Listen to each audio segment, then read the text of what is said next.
జూబ్లీహిల్స్ ఉప ఎన్నిక కౌంటింగ్ కి ఎన్నికల కమిషన్ అన్ని రకాల ఏర్పాట్లు పూర్తి చేసింది.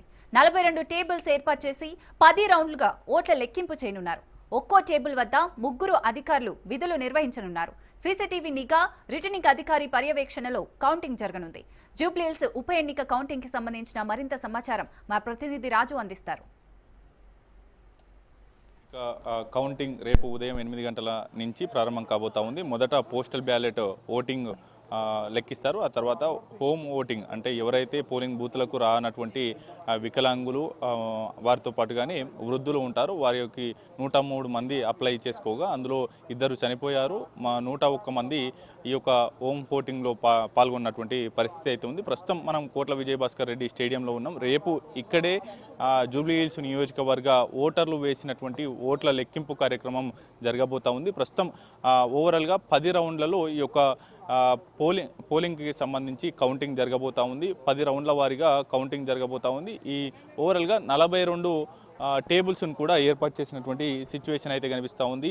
ప్రస్తుతం మనము చూసుకోవచ్చు, ఒక్కో టేబుల్ వద్ద 3 అధికారులు ఉంటారు. వారు ఇక్కడికి చేరబోయేటటువంటి బూత్ల వారీగా కూడా ఇక్కడ టేబుల్ వద్దకు ఏ బూతుల నుంచి ఇక్కడికి వీవీప్యాడ్లు చేరుకోవాలనేది కూడా ముందస్తుగానే నిర్ణయించినటువంటి పరిస్థితి అయితే ఉంది. మొదట 1వ నెంబర్ టేబుల్ వద్దకు 1వ నెంబర్ సీరియల్ వస్తుంది. ఆ తర్వాత 2వ టేబుల్ వద్దకు 2వ సీరియల్, అలాగా మొత్తం 42 టేబుల్స్కి 42 ఈ యొక్క వీవీప్యాడ్లు కూడా వెళ్తాయి. ఆ తర్వాత 43 వీవీప్యాడ్లో ఉన్నటువంటి ఓట్లు కూడా ఇక్కడికి చేరుకుంటాయి. ఓవరాల్గా ఈ యొక్క 10 రౌండ్ల వారీగా 1, 2, 3, 4, 5, 6, 7, 8, 9, 10 రౌండ్ల వారీగా ఈ యొక్క లెక్కింపు జరగబోతా ఉంది. అందుకు సంబంధించి ఈ 1వ నెంబర్ టేబుల్ పైకి ఈ వీవీప్యాడ్లలో ఉన్నటువంటి ఓట్లు రావాల్సి ఉంటుంది అనేటటువంటి సీరియల్ నెంబర్స్ కూడా ఇక్కడ జతపరిచినటువంటి పరిస్థితి అయితే ఉంది.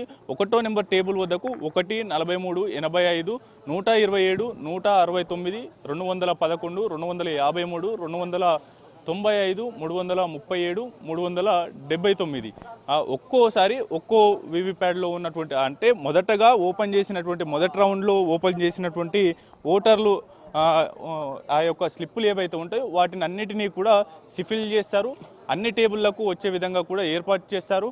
పూర్తి స్థాయిలో కూడా ఏ టేబుల్కు సంబంధించి అక్కడ ప్రత్యేకమైనటువంటి సీసీ కెమెరా నిఘా ఉంటుంది. లెక్కింపు ఏ విధంగా జరుగుతుంది, ఎక్కడ కూడా ఇబ్బందులు తలెత్తకుండా అన్ని రకాల ఏర్పాట్లు చేస్తూ ఉన్నారు. ఒక్క టేబుల్ వద్ద 3 ఎన్నికల అధికారులు కూడా కూర్చొని ఈ యొక్క కౌంటింగ్ ప్రక్రియ చేస్తారు. పూర్తి స్థాయిలో కూడా ఇటువంటి టేబుల్స్ 42 టేబుల్స్ ఏర్పాటు చేశారు. మొత్తం ఈ యొక్క 42 టేబుల్స్ వద్ద కూడా 186 మంది అధికారులు వారి యొక్క విధులు నిర్వహిస్తారు. ఎటువంటి ఇబ్బందులు తలెత్తకుండా కూడా ఏర్పాట్లు చేసినటువంటి సిచ్యువేషన్ అయితే కనిపిస్తూ ఉంది. ప్రస్తుతం మనం లోపల జరిగేటటువంటి ప్రక్రియకు సంబంధించి ఎక్స్ప్లెయిన్ చేసేటటువంటి ప్రయత్నం చేస్తూ ఉన్నాం. బయట పూర్తి స్థాయిలో కూడా పోలీసుల భారీ బందోబస్తు ఉండబోతా ఉంది. 3 అంచెల భద్రతా వ్యవస్థ ఉంటుంది. అంతేకాకుండా ఎప్పటికప్పుడు సీసీ కెమెరాల నిఘా మధ్యలో పర్యవేక్షణ కొనసాగుతూ ఉంది. పూర్తి స్థాయిలో కూడా ఈ యొక్క ప్రస్తుతం స్ట్రాంగ్ రూమ్లో ఈ యొక్క వీవీప్యాడ్లలో ఉన్నటువంటి నిక్షిప్తమై ఉన్నటువంటి ఓట్లు భారీ బందోబస్తు నడుమ ఉన్నాయి. రేపు ఈ కౌంటింగ్ ప్రారంభమైన వెంటనే కూడా ఇక్కడికి తీసుకువచ్చి ఇందులో ఇప్పుడు మనకు కనిపిస్తున్నటువంటి ఈ యొక్క బాక్స్ ఏదైతే ఉందో అందులో అభ్యర్థుల సీరియల్ నెంబర్ ప్రకారం కూడా ఏర్పాటు చేసినటువంటి సీరియల్ నెంబర్ 1, 2, 3 ఈ ఆర్డర్ ప్రకారం కూడా వారి యొక్క అభ్యర్థులకు సంబంధించి వచ్చినటువంటి ఎన్నికల సింబల్ ఏదైతే ఉందో వారి పార్టీలకు సంబంధించినటువంటి గుర్తు కావచ్చు. స్వతంత్ర అభ్యర్థులైతే వారికి సంబంధించినటువంటి ఎన్నికల గుర్తు కూడా ఏర్పాటు చేశారు. ఈ 4 వైపు ఈ బాక్స్ మనం గమనించినట్లయితే 4 వైపులా కూడా కమలం పార్టీ సింబల్ ఉంది, తర్వాత హస్తం పార్టీ సింబల్ ఉంది, కారు పార్టీ సింబల్ ఉంది. ఈ విధంగా 58 మంది అభ్యర్థులు ఉన్నారు. కాబట్టి ఈ యొక్క ఎన్నికల్లో పోటీ చేసినటువంటి అభ్యర్థులు వారితో పాటుగానే నోటాకు సంబంధించి ఓట్లు ఏమన్నా పోలైతే ఈ యొక్క బాక్స్లో వేయడం జరుగుతుంది.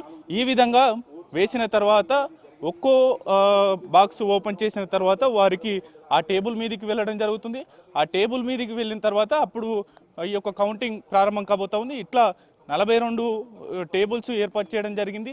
అన్ని రకాల అధికారులు జాగ్రత్తలు తీసుకున్న తర్వాత కౌంటింగ్ ప్రారంభమవుతుంది. ఒక్కో రౌండు కౌంటింగ్ పూర్తయిన తర్వాతనే మరో రౌండ్కు వెళ్ళే కంటే ముందుగానే ఎటువంటి రిజల్ట్ వచ్చాయి, మొదటి రౌండ్లో ఏ విధమైనటువంటి ఫలితాలు ఉన్నాయి, ఏ పార్టీకి మెజార్టీ వచ్చింది, ఎంత మెజార్టీ వచ్చింది అనేటటువంటి క్లియర్ కట్ డేటాను కూడా అధికారులు మీడియాకు వెల్లడిస్తారు. అదేవిధంగా దీనికి సంబంధించి పూర్తి స్థాయిలో ఇది ఇప్పటి వరకు ఉన్నటువంటి అప్డేట్స్. కెమెరా పర్సన్ వెంకట్తో రాజు, రాజ్ న్యూస్.